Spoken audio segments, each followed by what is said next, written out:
Buongiorno a tutti, benvenuti qui a Trento. È sempre bello ritrovarsi in presenza in un tempo in cui la presenza è diventata sempre un po' a rischio, no? Perché sappiamo bene che viviamo ancora anche l'incubo di una pandemia che ritorna aggressiva. Allora io nel pensare come introdurre questo nostro incontro, questo 20° workshop di Iris Network, che quindi è anche un po' un workshop celebrativo, ho pensato che non potevo non partire dal momento che viviamo e quindi se di semi di futuro parliamo, ne parliamo in un tempo di guerra, parola che purtroppo è diventata ancora una volta di attualità. Devo capire come giro le slide, che diciamo a una certa età e dopo un po' di esperienza uno dovrebbe aver imparato. Ecco qua. Quindi diciamo il titolo mio di questi 10 minuti che utilizzerò per introdurre questo workshop è l'impresa sociale come impresa di pace e per la pace. Una pace che inevitabilmente è stata messa in discussione, quella pace costruttiva che tanti di noi abbiamo studiato, provato a realizzare nel concreto delle esperienze delle nostre cooperative e imprese sociali, è un po' entrata in crisi. Qui è un brano del Quelet che ogni tanto mi torna in mente nei momenti di pessimismo, che in 2 traduzioni diverse, vanità delle vanità, tutto è vanità, quale utilità ricava l'uomo, qui potrei dire l'impresa sociale, da tutto l'affanno per cui fatica sotto il sole, oppure fumo, è tutto fumo, fumo dei fumi, tutto non è che fumo,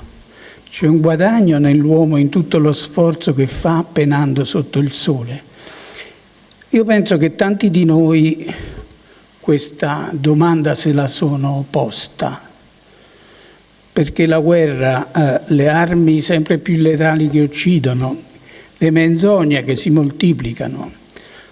questa Babele per cui le parole non significano più niente di univoco, sono tutti pugni nello stomaco, pugni violenti per chi ha lavorato nel mondo della prassi o in quelle delle idee, per provare a declinare la pace in positivo, perché ha provato a vedere come dare forma all'idea, qui uso un motto che io mi ricordo di Attac di qualche anno fa, in difesa della Tobin Tax, un altro mondo è possibile. In fondo cooperazione sociale e impresa sociale si muovono nell'ottica che il mondo disegnato dal capitalismo e dal profitto non è l'unico mondo possibile, un altro mondo è possibile ed è un mondo di pace, quello possibile che viene vagheggiato da tanti anni, da tanti di noi nel tentativi sbagliati, piccoli di costruire, diciamo, realtà ispirate a una pace in positivo. Il mondo appunto che abbiamo provato a realizzare, che i semi di pace ci dicono che dobbiamo continuare a realizzare, è un mondo in cui il benessere sia a misura delle persone, le valorizzi e le accolga nelle loro diversità. Un mondo in cui la tenerezza sociale, di cui il Papa ha parlato di recente, abbia diritto di esistere e di essere praticata attivamente. Un mondo nel quale sia possibile organizzare, anche attraverso imprese, quindi attraverso risorse che vengono messe a servizio di attività produttive, una convivenza dove cura, vicinanza, tutela e valorizzazione del bello siano possibili e non resti tutto affidato all'ottica del profitto. E l'impresa sociale è l'impresa di pace proprio perché lotta perché abbiano cittadinanza e siano viste per quello che sono le attività che realizza. Produzione di valore sociale. Noi economisti diremmo di beni pubblici o di beni meritori, cioè di beni che hanno comunque il merito di assicurare una esternalità positiva per la collettività. Beni che aumentino benessere e coesione, e per questa via la probabilità di intraprendere un sentiero di sviluppo sostenibile.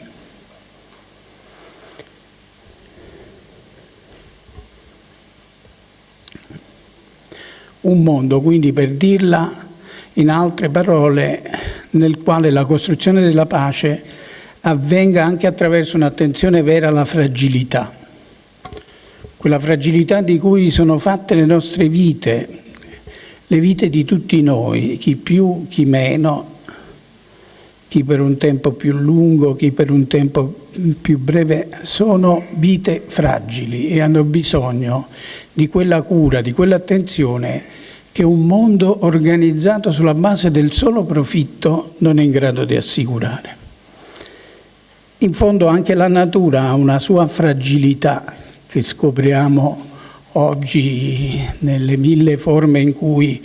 il cambiamento climatico, l'esaurimento delle risorse rivelano una fragilità della natura di cui non ha tenuto conto il nostro sistema economico e produttivo. E l'impresa sociale, nasce con questo obiettivo che la pace è la capacità di costruire appunto un'attenzione alla fragilità che diventa una possibilità di vita migliore per tutti. Allora, per questo io dico che oggi più che mai, anche se siamo appesantiti da questo clima di guerra, da questa situazione di incubo, quell'incubo del terrore di cui parlava John Robinson molti decenni fa ad altro proposito, contrapponendolo al sogno ad occhi aperti di Keynes, che pensava che un mondo con un intervento dello Stato nell'economia sistematico per fare le cose utili sarebbe stato un mondo in cui l'uomo sarebbe stato finalmente liberato dal problema economico e si sarebbe potuto dedicare interamente alla vita buona. Ecco, invece ancora oggi siamo in un incubo del terrore. Abbiamo bisogno di ragionare sui semi di futuro che l'impresa sociale può seminare e far crescere. È per questo che abbiamo deciso di inquadrare il nostro approfondimento di quest'anno, non tanto su questioni più tecniche relative alle imprese sociali, ma dentro una visione più ampia, partendo dalle idee di Amartya Sen, e chi meglio di Enrica Chiappero Martinetti ci poteva guidare su questa strada, lei che da tanti anni studia questo pensatore che, come chi è venuto altre volte sa, che è un pensatore a cui anche io faccio riferimento oggi nei miei lavori e studi di economia. E provando quindi a guardare le cose in una prospettiva un po' più ampia. E qui in questo abbiamo invitato poi per l'incontro, la plenaria di stasera, Gianluca Giannini, che è un filosofo attento a questa dimensione dell'umanesimo nel futuro, di come dobbiamo guardare alle possibilità, quindi ai semi di futuro, rispetto a un umanesimo che ci dovrà guidare anche nel futuro, se non vogliamo diventare macchine in un mondo di macchine in cui nessuno ha più autonomia e capacità di fare le cose che sembrano giuste per una sopravvivenza vera. In questo senso, nei lavori delle sessioni, dentro questo quadro generale, l'approfondimento sarà condotto guardando soprattutto alle transizioni che stanno avvenendo. Trovate nel programma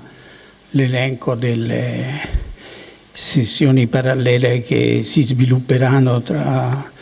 oggi pomeriggio e domani mattina. provando appunto a raccontarci come le imprese sociali si stanno muovendo per realizzare un futuro migliore,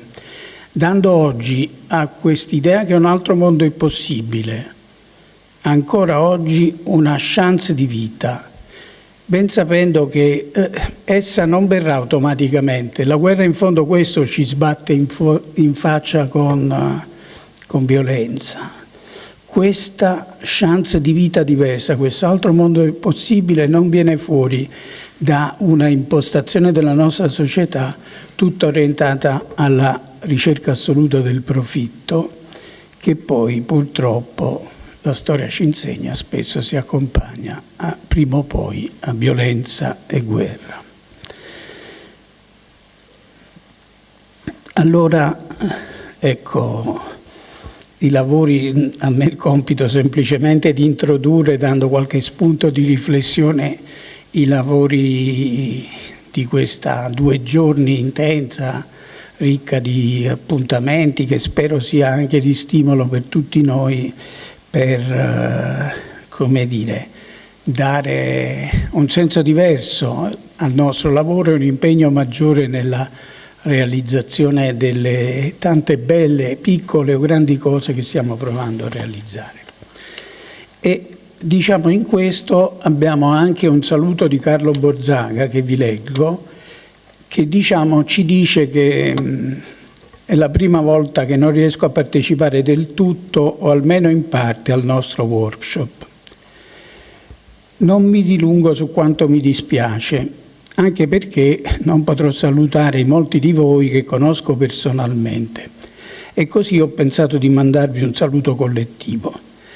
Un messaggio rivolto al futuro, come dice il titolo di questa 20ª edizione del workshop, aggiungo io, che Carlo ci ha aiutato a organizzare, ma senza dimenticare il passato. Come Iris Network abbiamo lavorato tanto e con continuità, prima per far conoscere e riconoscere l'impresa sociale, poi per evitare i tentativi di inquinamento volti ad estendere le attività i tentativi di inquinamento e lavorato per estendere le attività realizzabili con questa innovativa forma di impresa. Abbiamo approfondito il senso delle caratteristiche di queste imprese. Basti pensare al concetto di partecipazione multi-stakeholder che fummo i primi a proporre e che oggi è diventato di uso comune, e al fatto che oggi anche le anglosassoni Community Interest Company hanno l'obbligo di coinvolgimento dei portatori di interesse. Con i colloqui scientifici e la rivista Impresa Sociale abbiamo aiutato i giovani studiosi che si occupano del tema a crescere e con il VIS molti imprenditori sociali ad ampliare i loro orizzonti. Il VIS sarebbe il workshop delle imprese sociali. Come dice Felice, siamo stati e siamo l'unica organizzazione di rappresentanza dell'impresa sociale. Si prospettano, ci dice Carlo, anni di cambiamenti epocali dell'organizzazione dei sistemi economici, ormai incapaci di gestire la complessità e di garantire la necessaria coesione sociale, i cambiamenti della gestione dei rapporti con l'ambiente dovuti al mutamento climatico, i cambiamenti dovuti alla diffusione pervasiva delle tecnologie digitali, i cambiamenti del lavoro e per i giovani e per chi lo perde il lavoro, perché sostituito dalle tecnologie, dall'allungamento della vita e dalla conseguenza domanda di servizi. E non solo, tutti questi cambiamenti, questa è una nostra convinzione che ha animato anche l'organizzazione di questo workshop, dico io, tutti questi cambiamenti chiamano in causa anche e soprattutto l'impresa sociale, in almeno 2 sensi, come uno dei gestori in grado di affrontare questi cambiamenti e in alcuni casi, come per la digitalizzazione, di utilizzarli come strumenti per migliorare i propri servizi e inventarne di nuovi. I diversi riconoscimenti ottenuti in questi anni sia della forma imprenditoriale in quanto tale, sia dei principali sottostanti, cooperare volontariamente per affrontare e risolvere problemi che interessano una collettività, creando valore al contempo, dimostrano che un nuovo assetto ambientale, economico e sociale che si dovrà realizzare vede le imprese sociali, come le intendiamo noi di Iris Network, come soggetti aventi un ruolo decisivo, assai più importante che nel passato. Anche perché le imprese sociali rappresentano la forma organizzativa più compiuta di società civile attiva, ma è necessario il rispetto di alcune condizioni. Io qui, dice Carlo, ne ricordo due. La prima, recuperare l'orgoglio degli anni della fondazione e difendere in tutti i modi le proprie specificità. Non accettare quindi di essere accorpati come imprese sociali nel calderone privo di confini delle imprese socialmente responsabili, che spesso è un'espressione che non significa molto o nulla. Investire a fondo sulle proprie specificità, in particolare sulla partecipazione degli utenti. Francamente, dice Carlo, mi ha stupito, a noi non meraviglia, dato il suo approccio alle cose, la sua passione per l'impresa sociale, francamente mi ha stupito sentire che in questi ultimi tempi cooperative sociali o imprese sociali che hanno ottenuto o almeno dichiarano anche la qualifica di società benefit, forse per sentirsi più alla moda, ma dimenticando che le benefit sono e restano imprese finalizzate al lucro dei proprietari e dagli stessi unicamente gestite. Come ci ha ricordato in un passato workshop Anna Grandori, collega economista aziendale, il tipo di responsabilità sociale di cui si ammantano le benefit è esattamente quella che dovrebbe caratterizzare tutte le imprese. La seconda condizione che Carlo menziona, oltre quella di difendere in tutti i modi la nostra specificità come imprese sociali, è quella delle alleanze, cioè di ripensare sia quelle con le pubbliche amministrazioni, sia quelle da avviare e sviluppare in futuro. Ma, dice, mi fermo qui perché questo è uno dei temi di questo workshop, soprattutto della giornata finale, della plenaria finale, e quindi vi abbraccio tutti e vi auguro buon lavoro. Grazie.